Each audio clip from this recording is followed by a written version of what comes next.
સ્વરાજ્યની ચૂંટણીમાં મતદારોમાં ઉત્સાહ, વહેલી સવારથી મતદાન મથકો પર લાંબી કતારો જોવા મળી। વડોદરામાં સ્થાનિક સ્વરાજ્યની ચૂંટણીમાં મતદારોમાં ઉત્સાહ, વહેલી સવારથી મતદાન મથકો પર લાંબી કતારો જોવા મળી। વડોદરામાં સ્થાનિક સ્વરાજ્યની ચૂંટણીને લઈ શહેરોમાં મતદારોમાં અનોખો ઉત્સાહ જોવા મળી રહ્યો છે। વહેલી સવારથી જ મતદાન મથકો પર લાંબી કતારો જોવા મળી રહી છે।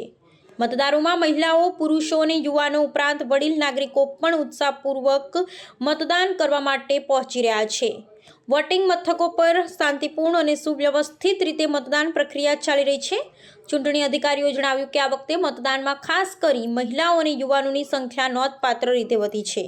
લોકોએ મતદાનને લોકશાહીનો તહેવાર ગણાવી તેમાં ભાગ લેવાનો સંકલ્પ વ્યક્ત કર્યો છે। મહિલા મતદારોમાં પણ ખાસ ઉત્સાહ જોવા મળ્યો છે। અનેક મહિલાઓએ જણાવ્યું, અમારું ગામ અને શહેર વિકાસ પામે, સ્વચ્છ અને સુરક્ષિત બને એ માટે અમે મતદાન કરવા આવ્યા છીએ।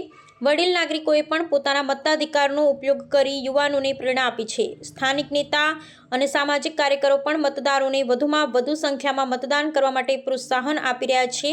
મતદારોનું કહેવું છે કે અમારું ગામ આદર્શ ગામ બને અને દરેક નાગરિકને સુવિધાઓ મળી રહે એ માટે અમે જવાબદારીપૂર્વક મતદાન કરી રહ્યા છીએ।